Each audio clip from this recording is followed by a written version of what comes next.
Praise the Lord. आसो माने आजिर प्रभुंकर ये अनुचिंता व प्रभुंकर चिंता को जहाँ वाक्य द्वारा मन को व्यक्त करने चाहती विलाप तार 3 पर्व तार 22 पद लिखा जाए सदा प्रभु को विविध दया सकाशु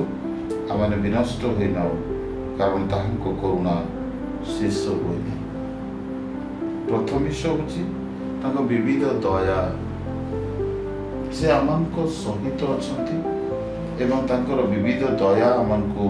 ए पर्यंत सुरक्षा रखी विनष्ट होगा देने ताको करुणा शेष हुए से करुणा पूर्ण परमेश्वर तांकर से करुणा केवे शेष हुए से सब प्रति प्रभात नूतन और तुम विश्वस्तता महत्व तेणु से करुणा जेहेतु अच्छी ईश्वर को वाक्य लिखा प्रति प्रभात तुम नूतन everyday you feel that new thing नुआ भावना नुआ चिंता नुआ नुआ नूतनता आपण जीवन आसे मैंने आम बेले बेले भावु जे प्रभु आम जीवन रे कहीं नूतनता प्रभु कहते करुणा विविध दया आम सुरक्षा देछि। आपण जदि आसीबे ताले एवरी भाषा रे गोटे मूल विषय अच्छी जे ये जो करुणा विषय लिखा जाइए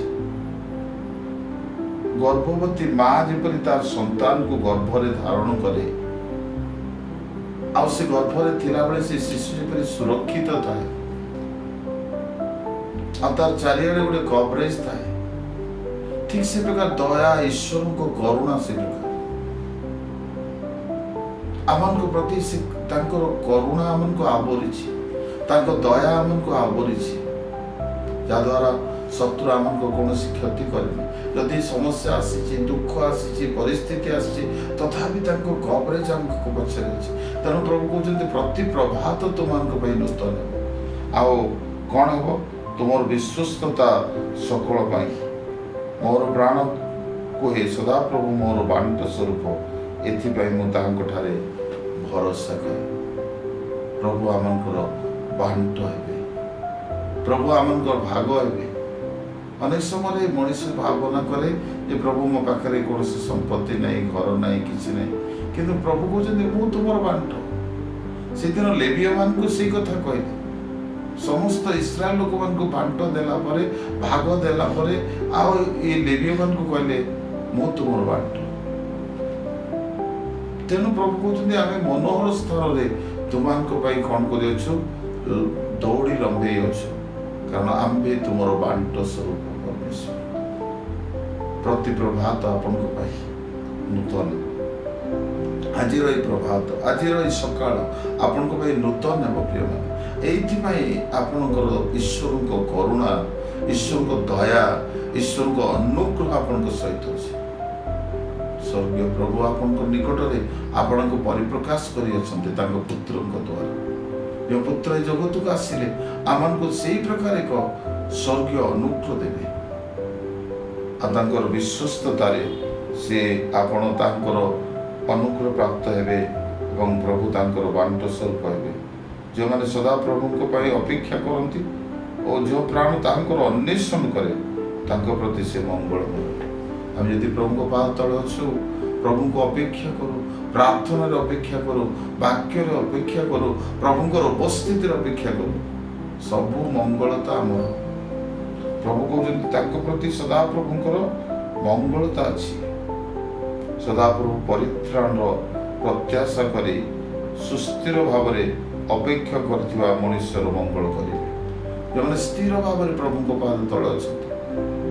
जिन्होंने नहीं डगमगारा जो मैंने अस्थिर होना से प्रति सदा प्रभु कौन करेंगे स्थिर करेंगे एवं तांको मंगल करेंगे यौवन कालर ज्वाली सब से भांगे से एकाकी बसी नीरव हो रोह कारण से तार स्कंदर ज्वाली कौन करेंगे भांगी से कहते धूड़ी अपना मुख रखू तो आम ता प्रति अपना करुणा देवा प्रिय मन प्रभु आमन को अनुग्रह दी अच्छा प्रभुंर आशीर्वाद आम सहित अच्छी तेणु आसु से ତାଙ୍କର ମନୁଷ୍ୟ ବିରୁଦ୍ଧରେ କଥା ନୁହଁ, ଆମେ ପ୍ରଭୁଙ୍କ ବିରୁଦ୍ଧରେ କଥା ନ କହୁ। ଏଇଥିପାଇଁ ପ୍ରଭୁ ଆମକୁ ତାଙ୍କ କରୁଣାର ପୂର୍ଣ୍ଣତାରେ ଦେବେ। ଆଉ ସେ ଆମକୁ ପାପ ଆଚ୍ଛାଦନ କରିଅଛନ୍ତି, ଅସତ୍ୟ ଆଉ ଦୁଷ୍ଟତାରୁ ଆମକୁ ବାହାର କରି ଆତ୍ମାରେ ଆଣିଅଛନ୍ତି। ତେଣୁ ପ୍ରିୟମାନେ, ଆଜି ସମୟ ଅଛି,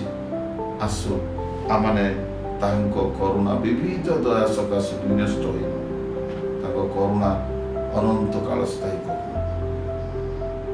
ଆଜି କି ଆପଣ ନିରାଶରେ ଅଛନ୍ତି, ଆଜି କି ଆପଣଙ୍କ ଜୀବନରେ ଆଶୀର୍ବାଦକୁ ଦେଖୁନାହାନ୍ତି, ଆଜିର ଏ ପ୍ରଭାତ ଆପଣଙ୍କ ପାଇଁ ଆଶୀର୍ବାଦ ଆଣିବ। ଆଜିର ଏ ସକାଳ ଆପଣଙ୍କ ପାଇଁ ଏକ ନୂଆ ବଳ ଆଣିବ। ଆଜିର ଏ ପ୍ରଭାତ ଆପଣଙ୍କ ପାଇଁ ଏକ ସ୍ୱର୍ଗୀୟ ଆଶୀର୍ବାଦର ଅଂଶୀ କରିବ। ଆପଣଙ୍କର ନୌକରୀରେ, ଆପଣଙ୍କର ପାରିବାରିକ ଜୀବନରେ ପ୍ରଭୁ ଏକ ବଡ଼ ପରିବର୍ତ୍ତନକୁ ଆଣୁଅଛନ୍ତି। ତେଣୁ ପ୍ରଭୁ ଆମ ସମସ୍ତଙ୍କୁ ଆଶୀର୍ବାଦ କରନ୍ତୁ। ଆସୁ ମୁଁ ପ୍ରାର୍ଥନା କରିଦେଉଛି, ସ୍ୱର୍ଗୀୟ ପ୍ରଭୁ, ବାସ୍ତବରେ ପ୍ରତି ପ୍ରଭାତ ଆମମାନଙ୍କ ପାଇଁ ନୂତନ ଅଟେ। କାରଣ ଆମେ ତୁମ ଉପରେ ଭରସା କରି ପ୍ରାର୍ଥନା କରିବାକୁ ସେ ପ୍ରକାର ସାହାଯ୍ୟ କର। ଯେଉଁମାନେ ପୀଡ଼ିତ ସେମାନଙ୍କୁ ସୁସ୍ଥ କର, ଯେଉଁମାନେ ଦୁର୍ବଳ ସେମାନଙ୍କୁ ଶକ୍ତି ଦିଅ, ଯେଉଁମାନେ ବିଭିନ୍ନ ସମସ୍ୟା ଅଛି, ଆର୍ଥିକ ସମସ୍ୟା ଅଛି, ଦୁଷ୍ଟାତ୍ମାରେ ପ୍ରଭାବିତ ଅଛନ୍ତି, ସେମାନଙ୍କୁ ସ୍ୱତନ୍ତ୍ର କର ବୋଲି ଏ ପ୍ରାର୍ଥନା ଯୀଶୁ ନାମରେ ମାଗୁଛୁ। ଆମେନ୍। ପ୍ରଭୁ ଆପଣ ସମସ୍ତଙ୍କ ଆଶୀର୍ବାଦ ଓ ଅନୁଗ୍ରହ ଦିଅନ୍ତୁ।